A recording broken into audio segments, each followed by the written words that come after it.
Radical acceptance for me is accepting all parts of myself, even when I'm scared about it or when I feel bad about it, knowing that those parts are important to who I am. And each and every one of those parts, like, if anything changed, I just wouldn't be the same person.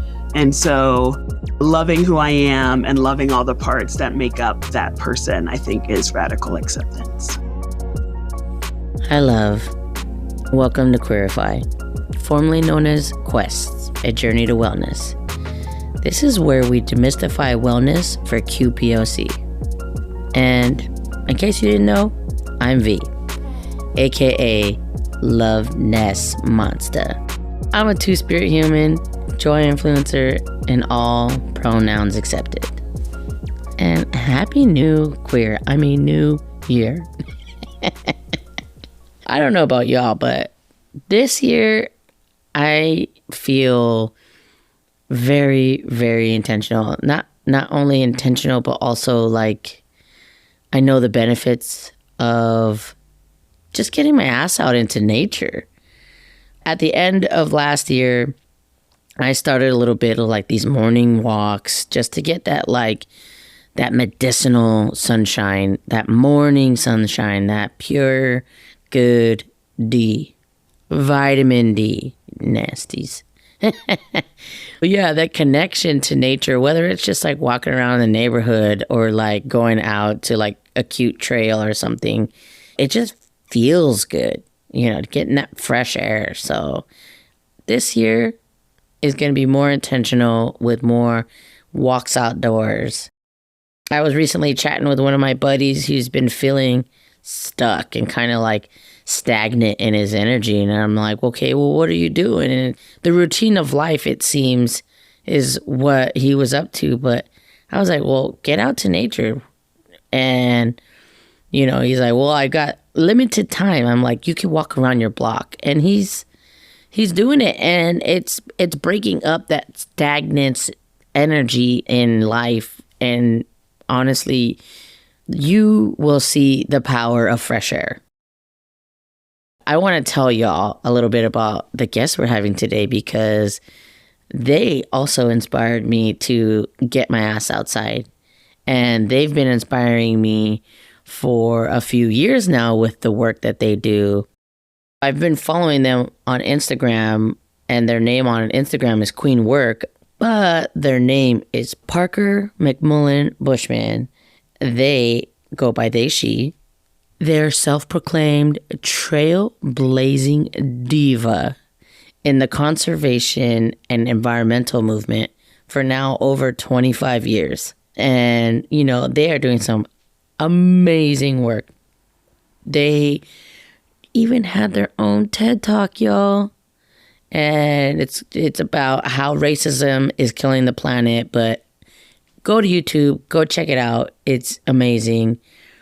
And they've even created a Summit for Action is what it's called. It's called Summit for Action. It's this 2-day intersection of social justice and environmental justice. They've even been listed by Outside Magazine in 2022 as one of the 20 most influential people in the outdoor industry. That's incredible because that's how I got hooked. Literally, I got hooked because they're out there on these trails. They are a Black human, plus size, fantabulous. Like, their style is so eye-catching and just inspirational. And then they just be out there in nature doing things that I thought I couldn't do being plus size, or that brown people just don't be doing that shit. Just watching their mere existence just showed me like, no, we could do that too. We get to talk with them today in different topics, from like engaging and connecting into nature. Like, not only is that an act of self-care, but it's an act against racism, because there's a lot of people out there too that will tell you that we don't belong on those trails. So it's beautiful to see them creating more balance in life with the everyday hustle bustle and then getting out into nature and being this person that they are in their existence in this work is also showing the importance of having representation in the fight against climate change.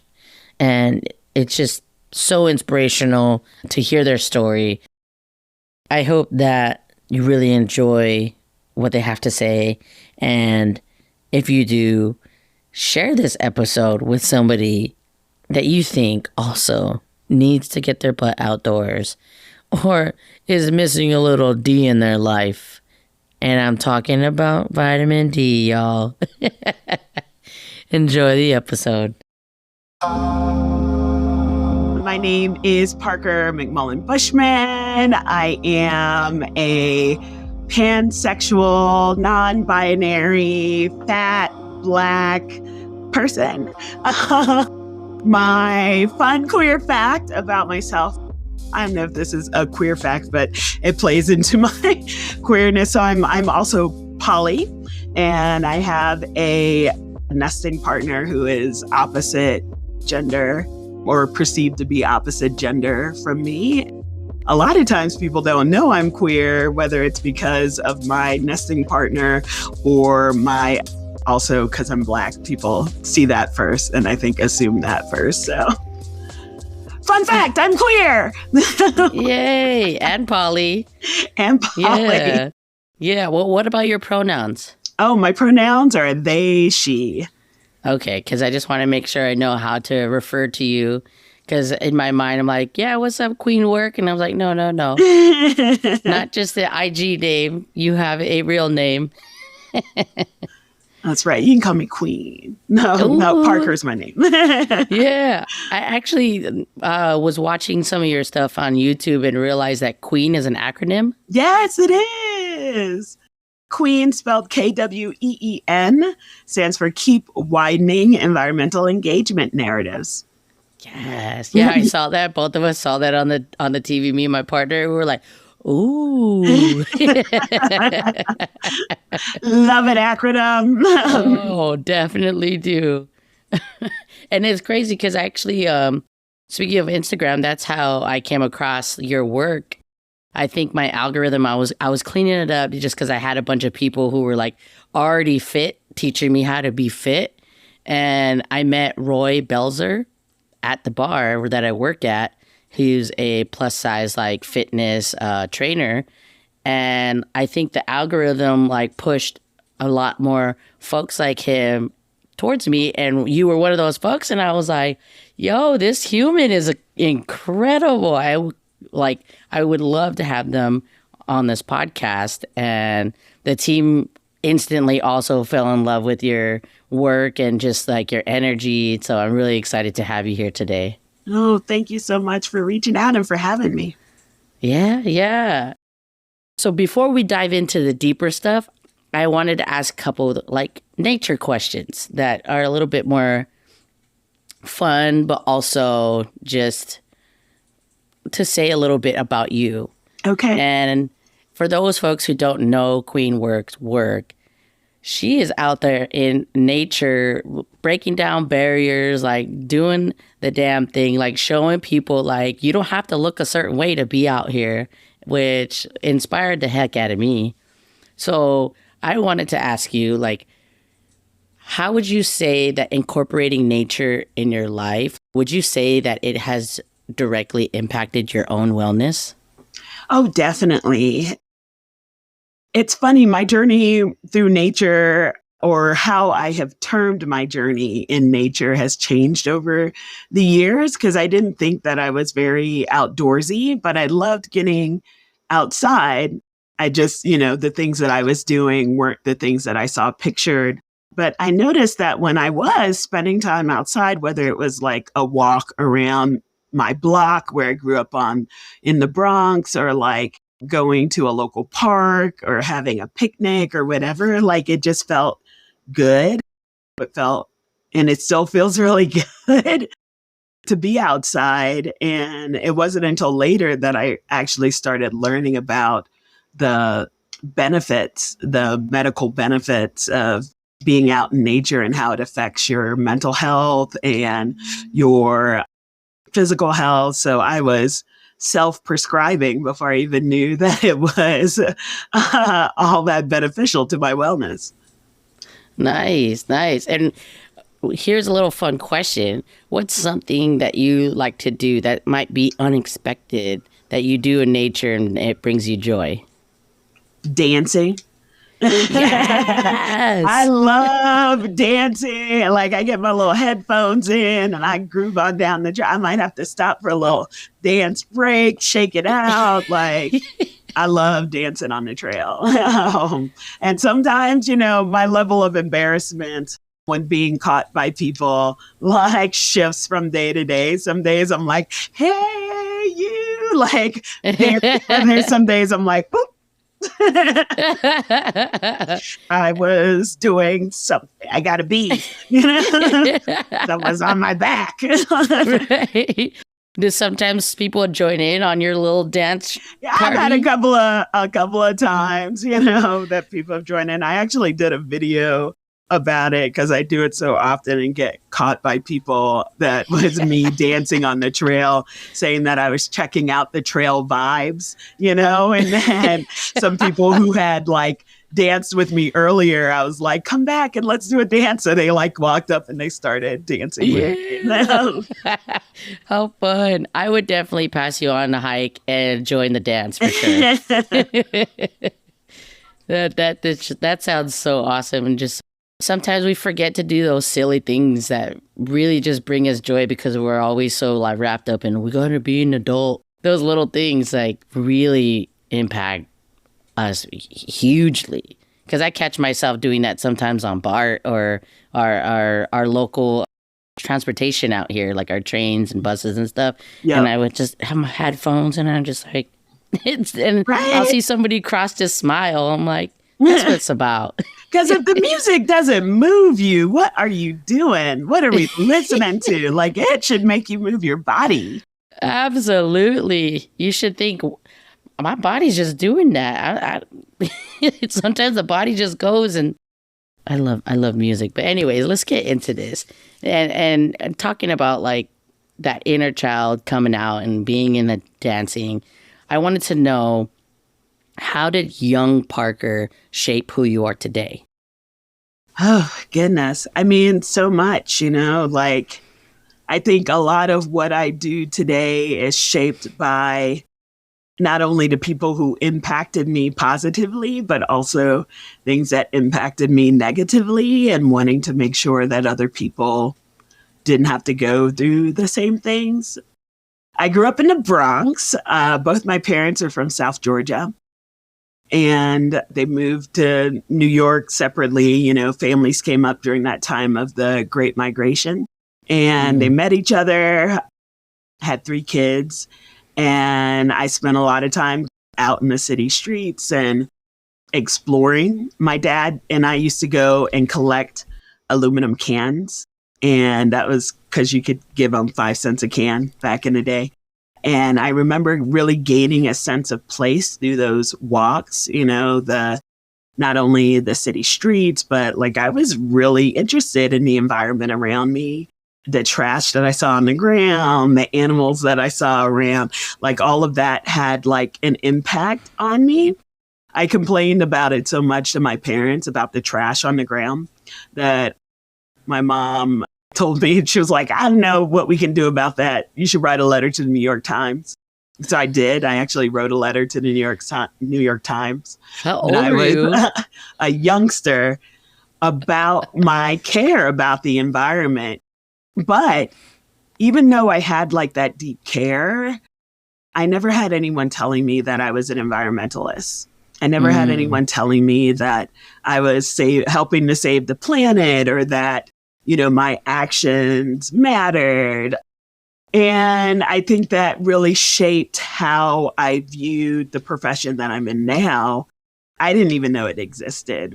Being an environmental educator, I never knew that even existed.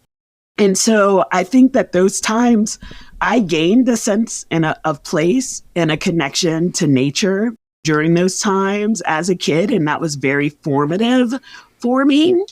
But the fact that I didn't see myself is something that as an adult, I'm trying to rectify, because I think a lot of times when people think about the outdoors, when they think about the environment and conservation, people of color think that's white people stuff. People who are fat, plus size, think that that's things that they're not physically able to do. I hear from queer folks that they're afraid of some of these places because they're in getting outdoors sometimes requires you to go to really rural areas, and they're worried about how they're going to be treated in these rural areas. And so for me, what really impacted me as a child has led to me wanting to provide that representation so that if there's someone who is like me out there, that they could see me and be like, that's something I can do. Yeah. Yeah. How do you feel about being a voice in that area for us queer folks and people of color? I'm an accidental social media influencer. It was never anything that I thought I would be doing, but it has been really rewarding. And when, even though there are bad parts of it, like there are definitely people out there who don't like my message. And, my page is really just me. I keep joking that I need to maybe focus in because the algorithm doesn't know what to do with me. And I'm like talking about social media one day, talking about the environment the other day, showing myself on a hike or out at a party, you never know what you're going to get.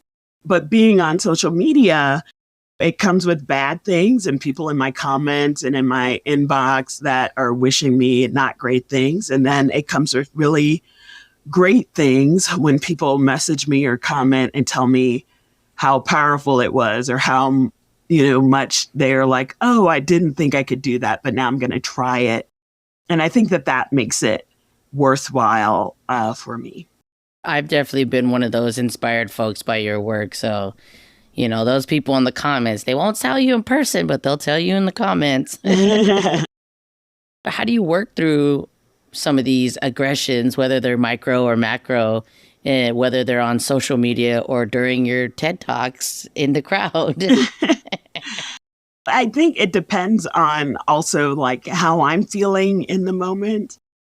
But I try to deal with and address comments when they're coming on social media. Sometimes I use them as fodder to be able to speak to a certain issue. I probably have blocked and deleted the person already that has made the comment, but it allows me to say, if there's someone else who is thinking this way and maybe not commenting, I can respond to this. And there are a lot of microaggressions out there. People have thoughts and biases when it comes to certain groups of people being in the outdoors.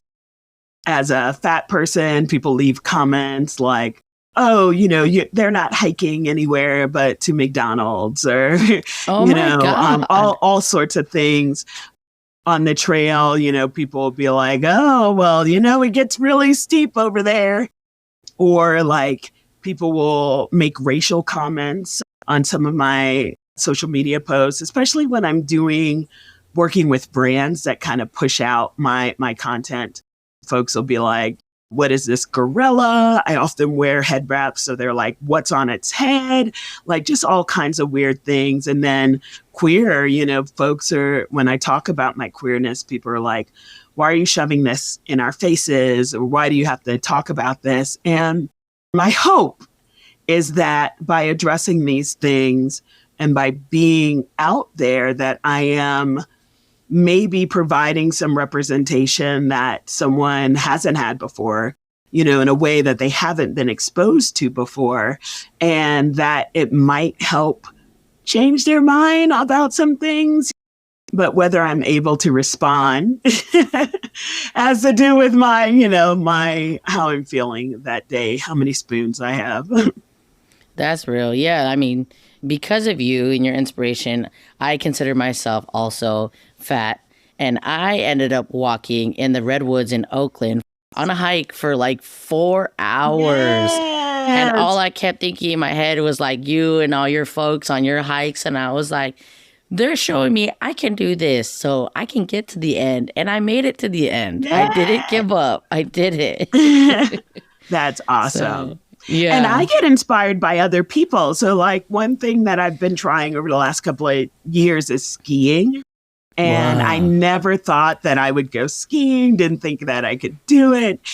I saw another influencer who is Black, femme, plus size, like my same kind of body build and shape, skiing and showing their skiing journey, and they were killing it. And I was like, man, I need to try this. So I got another friend of mine, Nelson Holland. He's on his Fat Black and Getting It on Instagram. And he is, like really tall, over 300. And we were like, okay, we're going to try this out because we had that representation. And so if they could do it, like we could give it a try too. And we did. It was fun. I didn't make it off the bunny hill, but it was fun. I did it. Yeah.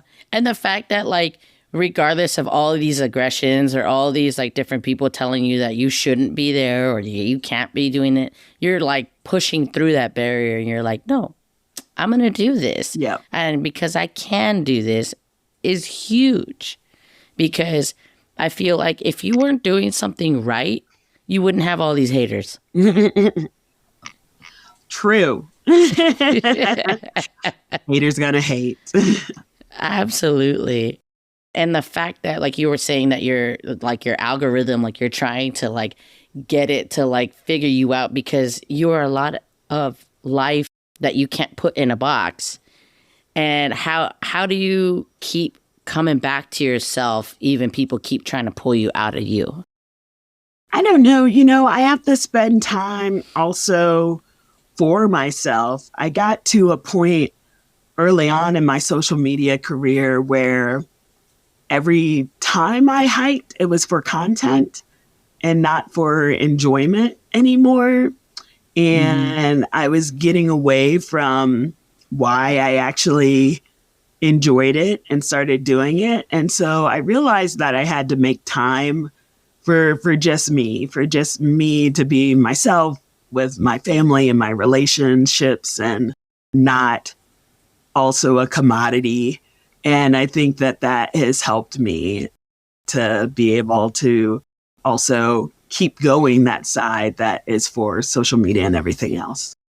And speaking of like you keep going, like I like to ask other people this question because I work in a predominantly white male bar. And I was the first woman of color or person of color that was a AFAB, assigned female at birth, and since probably the 70s. And so when I first got there, it was tough. There was a lot of aggressive behavior and words towards me, but I stuck through it because of my own reasons. But I'm always curious to hear somebody else's reasons of what keeps you going through all of these like barriers and these frustrations that come up. I think it's the people that I do reach. For me, my career has been in environmental education and outdoor recreation. And I have seen the drastic lack of diversity in this field. There aren't a lot of people of color or plus size people or openly queer folks, though it's changing. There is a disparity there. And to me, it's important not only for the people that I'm encouraging, but I really feel like it's one of the work that I'm doing now. So not just social media, which is a big part of it, but also like I do speaking engagements, I do workshops and trainings, and I have a yearly summit where we try to move out of the just talking about a problem to like, what are the actions that we're going to do around? It's called Summit for Action. And all of those things, to me, are the most important things that I could be doing at this point to save the planet. Because as we are making environmental policies, as we have these conservation groups creating these big programs and things, when we don't have the diversity of representation, of thought, of whatever, one, we're not coming up with the best solutions that we can come up with. And two, we have important parts of the population that are not clued in. And you can't do this work in a bubble. You can create solutions for your community, I guess, but we're a shared ecosystem.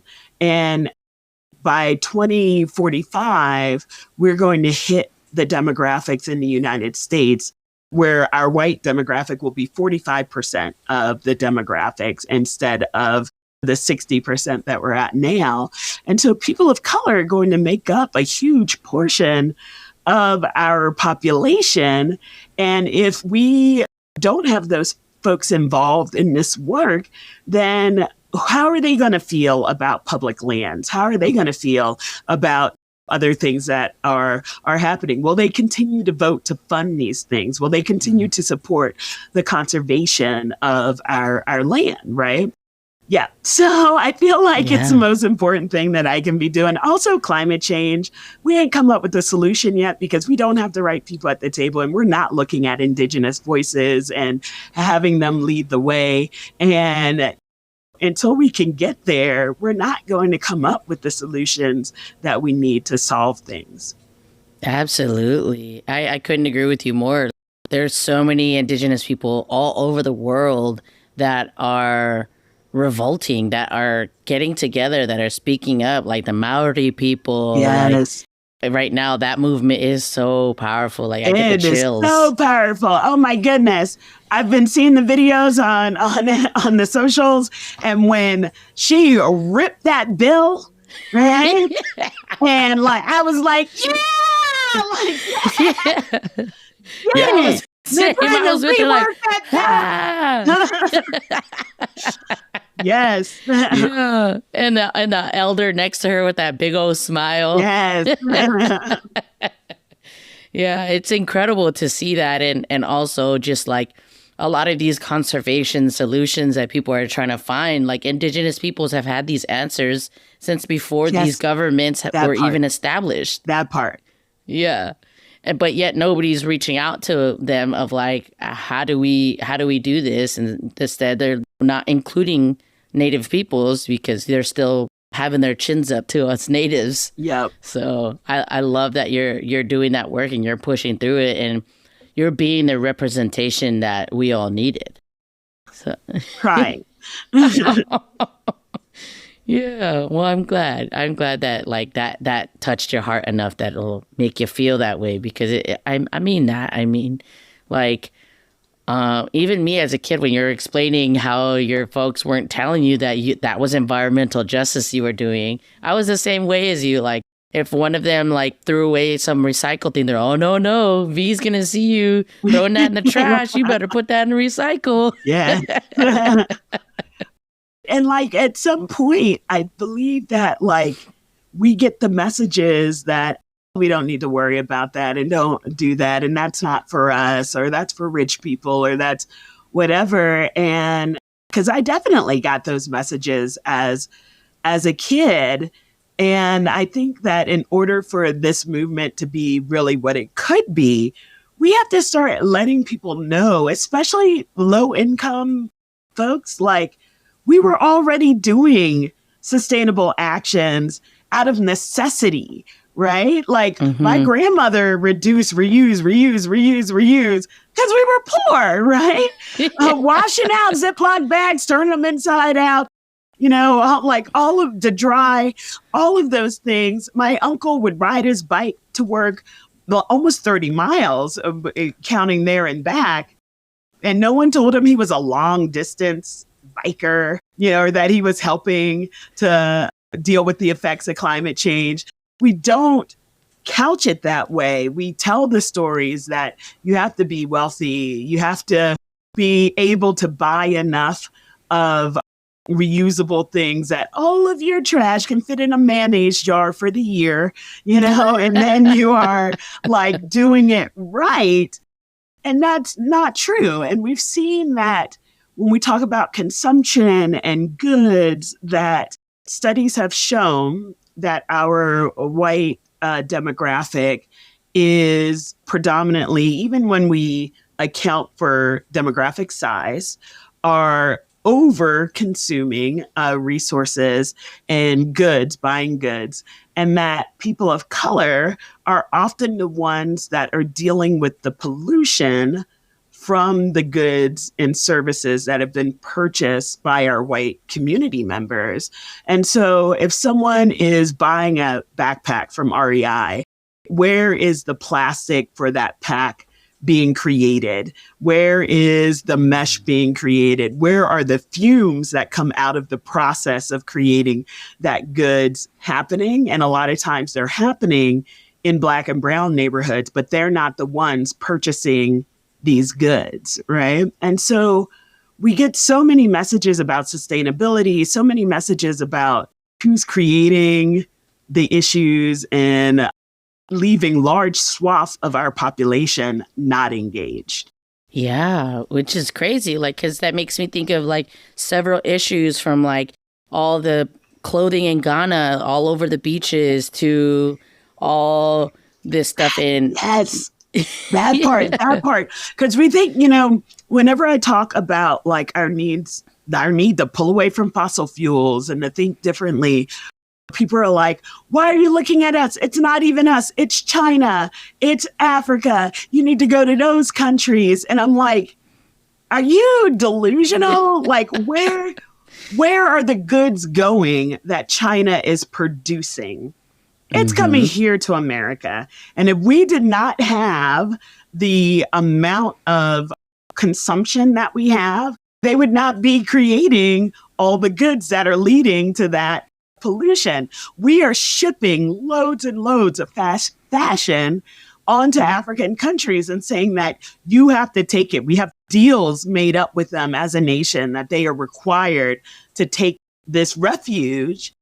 And it's stupid things like you think about someone's telling me about the Super Bowl and how people have those Super Bowl shirts so quickly ready to go that has one team or the other. It's because they create the shirts for both and then they sell the winning team. And then the other shirts go to some country in Africa where people are walking around in a reality where the other team won the Super Bowl because that's the shirt that they're wearing, And so we ship all of these things overseas. And if people haven't seen the videos, they're heartbreaking with, T-shirts, clothing, fast fashion, just clogging the beaches. Like you can't even see the sand because it's just full of all this trash and refuge from the United States. But we like to act like we are morally superior when it comes to those environmental harms. Yeah, and it like brings you back to your TED talk about how like racism is killing the planet because there's two things of two people one from Hawaii and one from Long Beach. One person's telling me that like this certain neighborhood, their water is being poisoned by the Navy and whatever that they're doing, that they messed up their aquifer. And like nobody's listening, but people's skin is literally like melting off of them from these waters. To like my cousin in Long Beach, she's talking about this oil bill that was going to pass that is polluting the air. And the neighborhood she actually lives in, she's Afro-Latina, and she says everyone in that neighborhood is Black, Latin, Asian. And I told her about your TED Talk, and she's like, that's crazy because this is happening in my neighborhood right now. Yes, exactly. In my TED Talk, I referenced the CDC life expectancy map because when we talk about health and being, these social and environmental determinants of health really impact how long someone is going to live. I'm here in Denver, Colorado, and we have two neighborhoods in the same city, just miles from one another in the same city. The state life expectancy is 80 years on average, 80.5 years.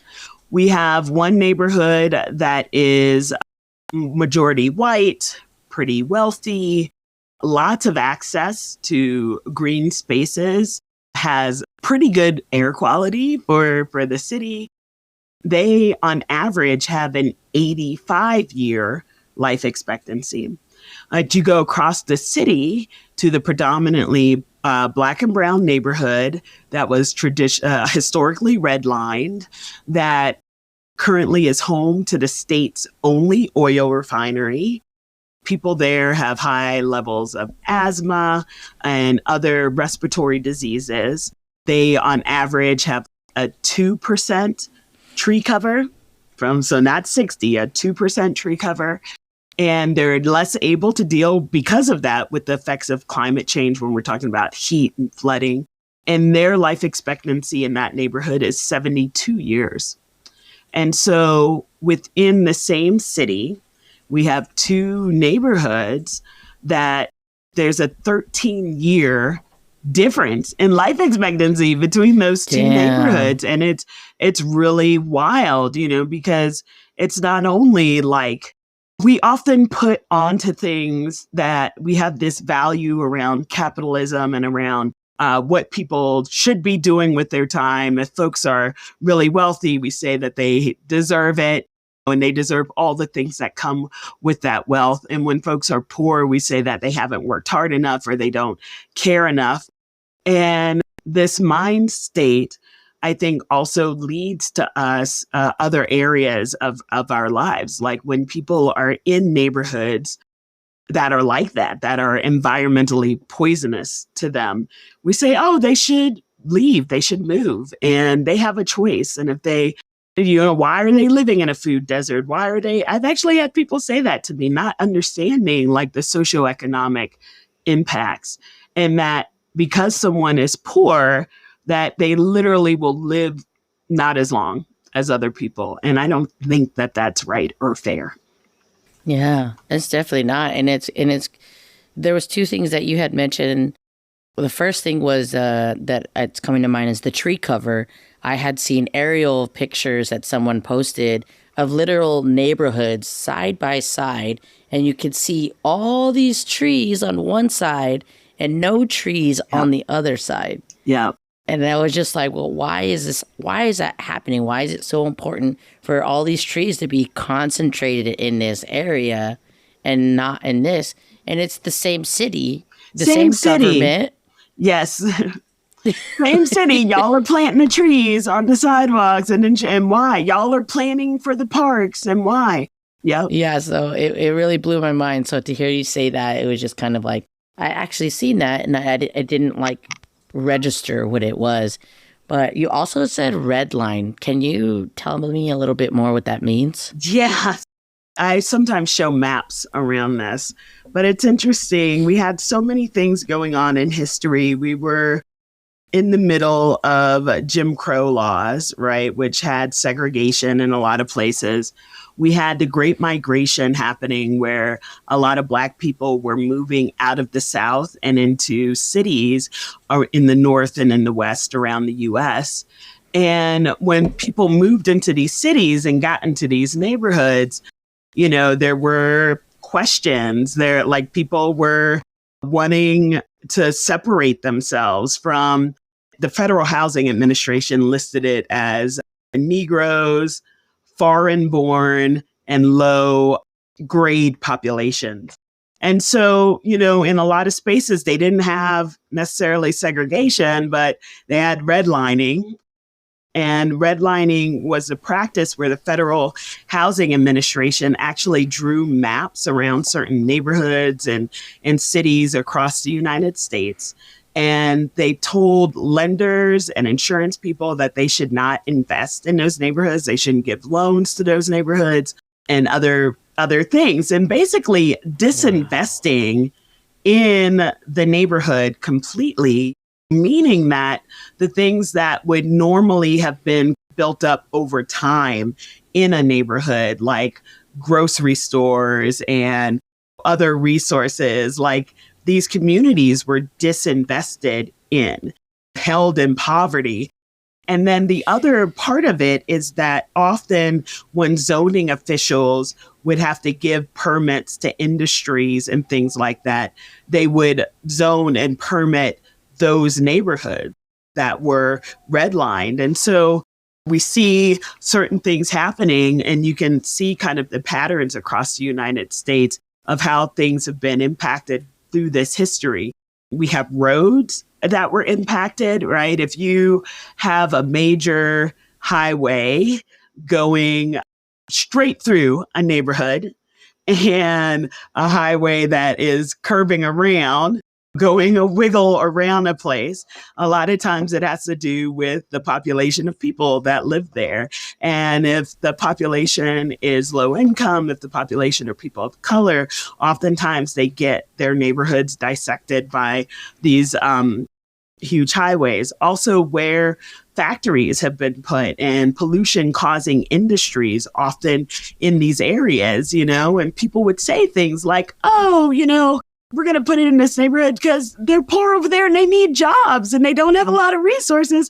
So now we're putting this pollution causing industry into this area. And so there's been long lasting impacts of redlining, especially when we talk about like food justice around food deserts or food apartheid, when we talk about like the environmental factors, like where pollution causing industries are placed in our neighborhoods and in our cities, when we talk about tree cover and access to open space and all of these things, some of that is tied back to that practice of redlining. Wow, that's insane. That'll explain why all these big people want to throw huge highways right in a reservation. So many reservations, they're being told like, we're going to put a road through the res. Right through it. It's insane. And it's crazy how a lot of us never learn about this stuff. But we live in those red line areas. We live and we wonder why it's so difficult to get up and to move on up, because it's set up for us to fail. Yeah. So I love the work that you're doing to like let people know like, yo, this is what's up. This is what they're doing to us. Yeah. So I really appreciate the work that you're doing and knocking them barriers down, regardless of them haters showing up in the comment sections and whatever faces you get when you do your talks. I know that you have another thing that you work on that I was really excited to talk about too, is you have a guide. Yeah, so I co-founded an organization called Inclusive Guide, and now my other co-founder, Crystal Egley, is now doing the guide on her own. She's in the process of making it a nonprofit. But the Inclusive Guide was an idea that we developed in 2019 and started raising funds for it in 2020. And basically it's like Yelp, but for inclusion. So people are rating places and spaces based on how they felt they were treated in relation to their identity. And then we use the average of scores to give the place an inclusivity score. And so people are rating on if they felt safe, and that's physical, emotional, mental safety. If they felt welcomed, did they feel like they were treated with dignity like anyone else?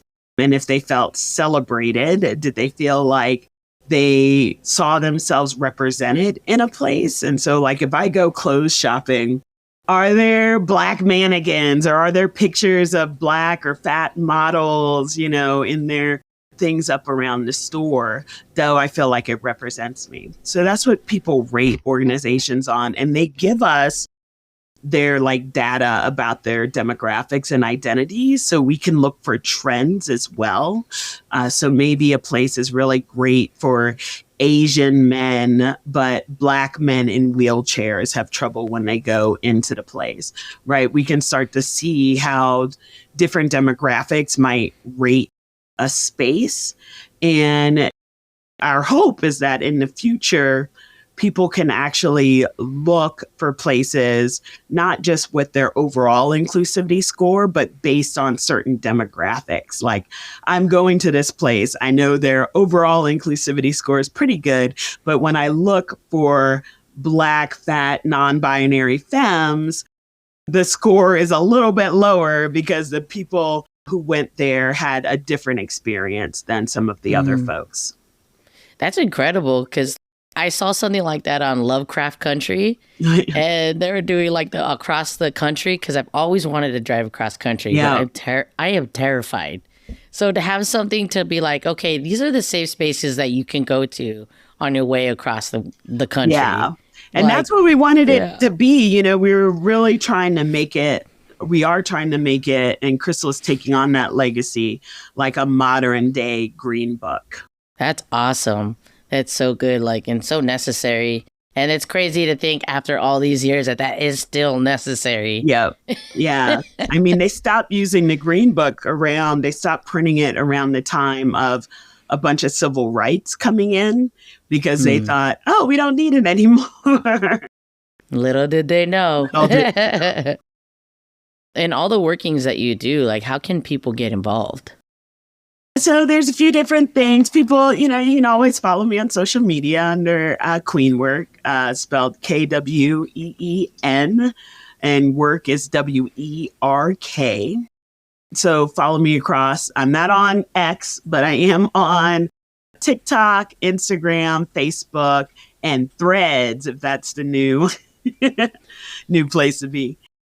People can also check out my websites at summitforaction.com or ecoinclusive.org to kind of see, I always am posting upcoming events, posting trainings that are virtual and in person, also posting community events. So like next year, I am in 2025, I'm continuing my Pathways community conversations virtual series where we're going to be tackling what does it look like to do community organizing? What is social action? How do we come together to make real change around issues that are important to us? So I'm excited, to continue those conversations, and I hope that folks will join me in that.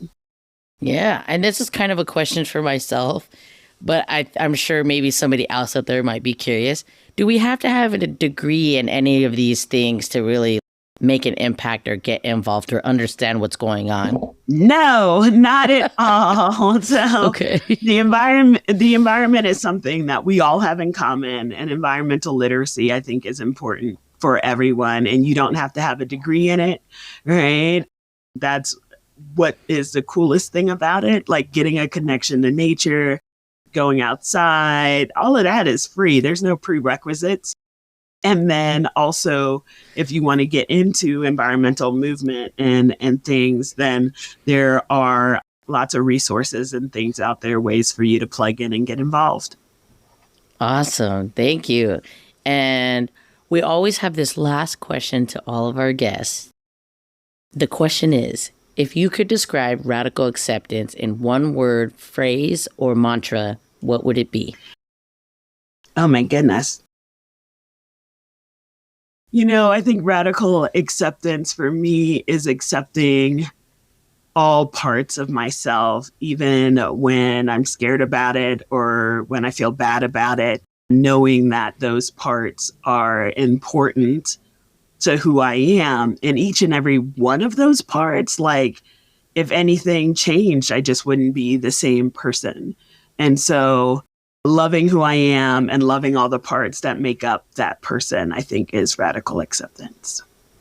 Beautiful, beautiful. I love that. And before we say our thank yous and goodbyes, do you have any shout outs of possibly any upcoming things that you would like to blast or shout outs to anyone? Sure. If anyone's in the Denver metro area, February 8th, 2025, we are having our second annual Mother Earth is Burning Kiki Ball. If you don't know what ballroom is, think about like Pose or like Madonna Vogue. No, Madonna is not a representation of ballroom, but Vogue, we did steal from ballroom. Voguing is a ballroom thing. So it's amazing. All of the categories are climate crisis related, and it's just a space of love and expression and bringing important messages about the environment. So check it out. Fantastic. All right. Well, thank you for being here. It was really, really a big gift to be able to have you here today. Yeah, I was excited to be here. Thank you.